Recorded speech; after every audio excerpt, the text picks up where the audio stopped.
என் உயிரோடு கலந்திருக்கக்கூடிய தலைவர் கலைஞர் அவர்களின் உயிரினும் உயிரான அன்பு உடன்பிறப்புகளே,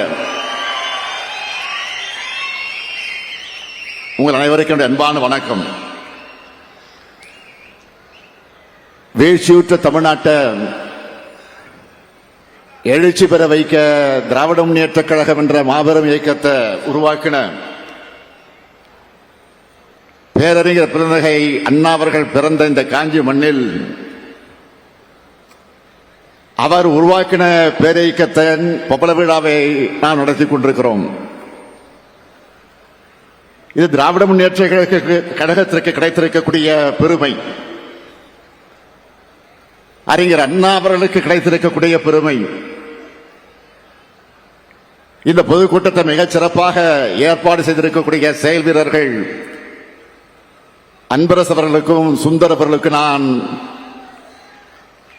அதேபோல் அவர்களுக்கு தோளோடு தோல் என்று பணியாற்றி இருக்கக்கூடிய கழக நிர்வாகிகள் அத்தனை பேருக்கும், ஒருங்கிணைந்த காஞ்சி மாவட்டத்துடைய நிர்வாகிகளுக்கும் தலைமை கழகத்தின் சார்பில் என்னுடைய பாராட்டுக்களை, வாழ்த்துக்களை நான் தெரிவித்துக் கொள்ள விரும்புகிறேன். 1949 ஆண்டு செப்டம்பர் 17 நாள் இந்த இயக்கம் சென்னை ராயபுரம் ராபின்சன் பூங்காவில் வைத்து பேரறிஞர் அண்ணா அவர்களும் அவருடைய தம்பிமார்களும் தொடங்கினப்போ வானம் தன்னுடைய வாழ்த்துக்களை மழையா பொழிஞ்சது. வான்மழை வாழ்த்துல உருவான கழகம்தான் இப்போ வையகம் வாழ்த்தக்கூடிய அளவிற்கு வளர்ந்திருக்கு. கழகத்தின் வெற்றி மூலமா தமிழ்நாட்டை வளர்த்தார் அறிஞர் அண்ணா. பேரறிஞர் அண்ணாவோட இதயத்தை இரவலாக பெற்ற தலைவர் கலைஞர் அவர்கள் அரை நூற்றாண்டு காலம் திராவிட முன்னேற்ற கழகத்தையும் அதன் மூலமாக தமிழ்நாட்டையும் வளர்த்தினார். தலைவர் கலைஞர் இட்டுச் சென்றிருக்கக்கூடிய பாதையிலிருந்து இம்மியளவும் விலகாம திராவிட மாடல் ஆட்சியை நாம நடத்திக்கிட்டு வரோம். திமுக என்ற 3 இடத்துல தான் நம்முடைய மூச்சும் பேச்சும் உயிரும் உணர்வும் அடங்கியிருக்கு.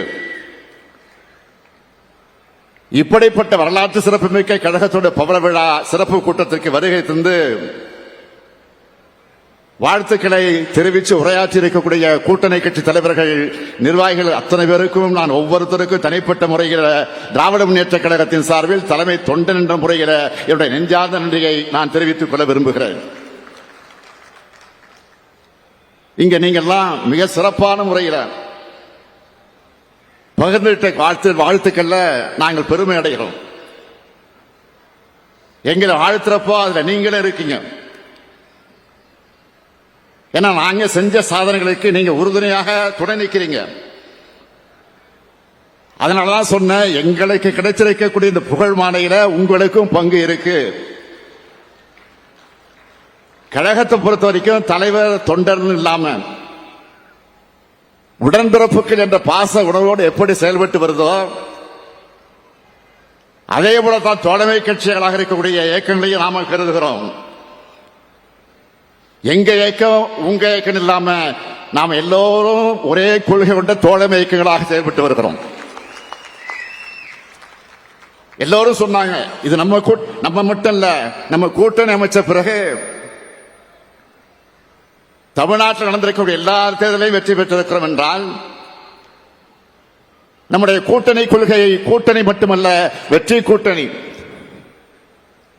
இன்னும் சொல்லணும்னா தமிழ்நாட்டில் நாம் அமைச்ச கூட்டணியை பார்த்து தான்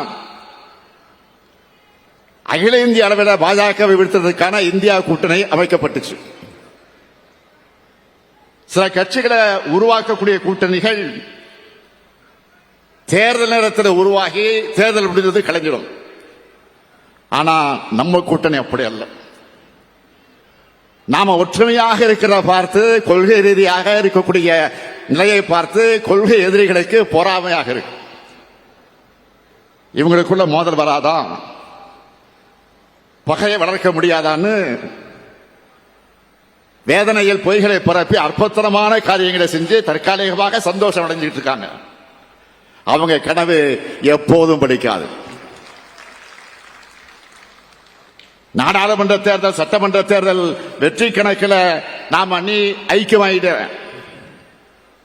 பாசிசமும் மதவாதமும் தமிழ்நாட்டில் அனுமதிக்கப்படக்கூடாது என்பதற்காகத்தான் ஐக்கியமாக இருக்கிறோம். அதை மறந்துடக்கூடாது.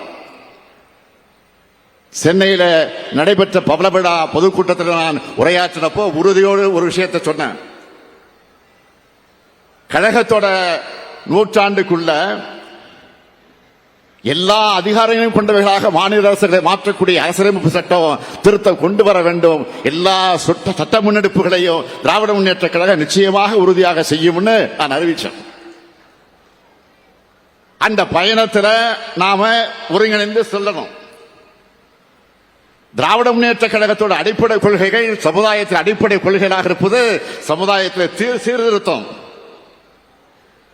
பொருளாதாரத்தில் தத்துவம், சமத்துவம், அரசியல் அடிப்படையில் ஜனநாயகம். இதை உருவாக்கத்தான் கழகம் தோன்றுச்சு, தொடர்ந்து செயல்பட்டுக் கொண்டிருக்கிறது. இதை நிறைவேற்றி காட்டத்தான் கட்சியும் ஆட்சியும் இருக்கு. இந்த உன்னதமான 3 கொள்கைகளை நிறைவேற்றப்படும் என்று சொன்னால் அதிகாரம் பொருந்தியவைகளாக மாநிலங்களை மாற்றணும். அதனாலதான் மாநில சுயாட்சி கொள்கையை தன்னோட இறுதி உயிராக பேரறிஞர் பெருந்தகை அண்ணா அவர்கள் வலியுறுத்தினார்கள், வற்புறுத்தினார்கள். மாநில சுயாட்சி கொள்கை அடைவதற்காக பல்வேறு முன்னெடுப்புகளை கழகம் எடுத்திருக்கு. முக்கியமா விடுதலை நாளில் மாநில முதலமைச்சர்கள்லாம் கோட்டைகளை கொடியேற்றக்கூடிய உரிமையை பெற்று தந்தவர் நம்முடைய தலைவர் கலைஞர் அவர்கள் தான். அது மட்டுமல்ல, வாய்ப்பு கிடைக்கும் போதெல்லாம் அதற்கான முயற்சிகளில் ஈடுபட்டு இருக்கிறோம். இப்போ இருக்கிற ஒன்றிய அரசு மாநிலங்களை யூனியன் பிரதேசமாக மாற்ற முயற்சிகள் தான் இருக்கு. அதனாலதான் தமிழ்நாட்டில் ஒழிச்ச மாநில சுயாட்சி முழக்கங்கள் இன்னைக்கு இந்தியாவோட பல்வேறு மாநிலங்களை ஒழிச்சுக்கிட்டு இருக்கு. மாநிலங்களை ஒடுக்கி ஒற்றை ஆட்சித்தன்மை கொண்டதாக இந்தியாவை மாற்றுறதுக்காக ஒரே நாடு ஒரே தேர்தல் என்ற திட்டத்தை கொண்டு வர பார்க்குது பாஜக அரசு. ஒரே நாடு ஒரே தேர்தல் சாத்தியம் இல்லாதது. இதை சொன்னா என்ன சொல்றாங்க? 1967 வரைக்கும் நாடாளுமன்றத்திற்கு சட்டமன்றத்திற்கு ஒன்னாதான தேர்தல் நடந்துச்சுன்னு சொல்றாங்க. அப்போ இந்திய நாட்டுடைய மக்கள் தொகை என்ன? இப்போ மக்கள் தொகை என்ன? அன்றைய இந்தியாவும் இன்றைய இந்தியாவும் ஒன்றா? அன்றைய வாக்காளருடைய எண்ணிக்கை எவ்வளவு? இன்றைய வாக்காளருடைய எண்ணிக்கை எவ்வளவு? ஆதாரத்தோடு சொல்லுகிறேன். 28 மாநிலங்கள், 8 யூனியன் பிரதேசங்கள் இருக்கு. 4000க்கு மேற்பட்ட சட்டமன்ற உறுப்பினர்களை தேர்வு செய்யணும். இது சாத்தியமா? 1951 மக்களவை தேர்தலில் இந்தியா முழுமைக்கும் போட்டியிட்ட மொத்த வேட்பாளர் எண்ணிக்கை 1874. ஆனா 2024 தேர்தலில் 8360 பேர் போட்டியிட்டாங்க. அன்றைய தேர்தலும் இன்றைய தேர்தலும் ஒன்னா? அது மட்டுமல்ல, நாம் எழுப்புற பல்வேறு கேள்விகள்ல முக்கியமானது,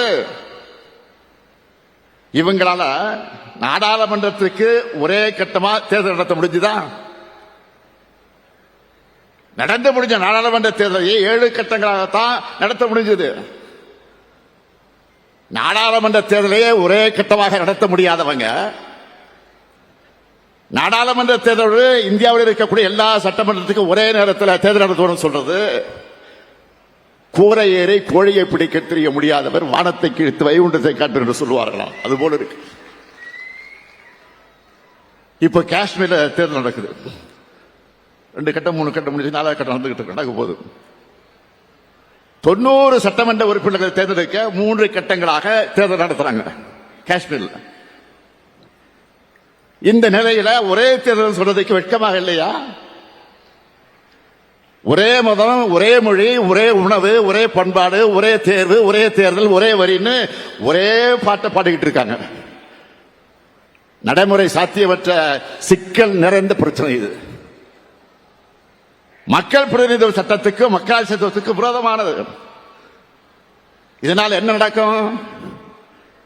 மாநில அரசுகளுடைய பதவிக்காலம் குறையும், மாநிலங்களில் குழப்பம் ஏற்படும்.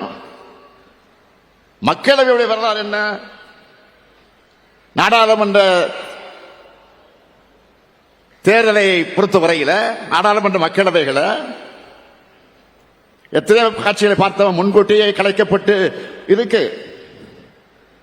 இப்ப இருக்கிறதும் பெரும்பான்மை கொண்ட பாஜக அரசா, பலம் கொண்ட பாஜக அரசா. 272 உறுப்பினர்கள் கொண்ட ஆளுங்கட்சி இல்லை இப்போ பாஜக. 240 நல்லா கவனிங்க, 240 தான். அதனால ரொம்ப எச்சரிக்கையோடு பாஜக தலைமை செயல்படணும். கொஞ்சம் கேப் விட்டா பூந்துருவோம் நாங்க, மனதில் வச்சுக்கோங்க. அது வேறு. பிறகு அண்ணா அவர்கள் நாடாளுமன்ற மாநிலங்களை சொன்னதைத்தான் நம்மளுக்கு நான் சொல்ல விரும்புகிறேன். நமது அரசியல் அமைப்பு சட்டத்தின் கூட்டாட்சி, அந்த முறையில் இருக்கக்கூடிய பல ஒற்றைத்தன்மைகளை எதிர்த்து போராடுகின்ற ஒரு தாக்குதல் முன்னணியாக நீங்கள் திராவிட முன்னேற்ற கழகத்தை கருதிக் கொள்ளுங்கள் என்று அண்ணா முழங்கினார். அதே முழக்கத்தில் நான் சேர்த்து சொல்வது, அந்த தாக்குதல் முன்னணியில் திராவிட முன்னேற்ற கழகம் மட்டுமல்ல, இங்கே இருக்கிற தோழமை கட்சிகளும் சேர்ந்துள்ளது. திராவிட முன்னேற்ற கழகம் நினைக்கக்கூடிய சிந்தனைகளுக்கான அடித்தளம் தான் தோழமை இயக்கங்கள் ஒன்றாக இருக்கக்கூடிய இந்த மேடை. நிறைவா நான் சொல்ல விரும்புவது, 75 ஆண்டுகளை கடந்திருக்கக்கூடிய திராவிட முன்னேற்ற கழகம் 100 ஆண்டை கடப்பதற்குள் மாநில சுயாட்சி கொள்கையை வென்றெடுக்க உறுதியேற்போம். மீண்டும் தோழமை கட்சியினருக்கு என்னுடைய இதயபூர்வமான நன்றியை சொல்லி விடைபெறுகிறேன். நன்றி, வணக்கம்.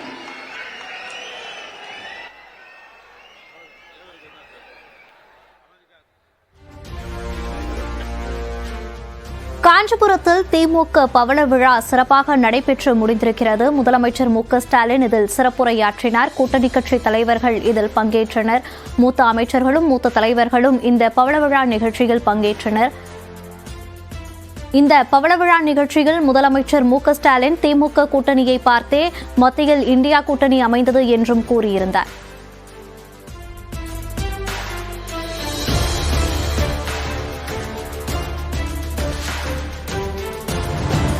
இது நியூஸ் 18 நெட்வொர்க். நீங்கள் பார்த்துக் கொண்டிருப்பது நியூஸ் 18 தமிழ்நாடு.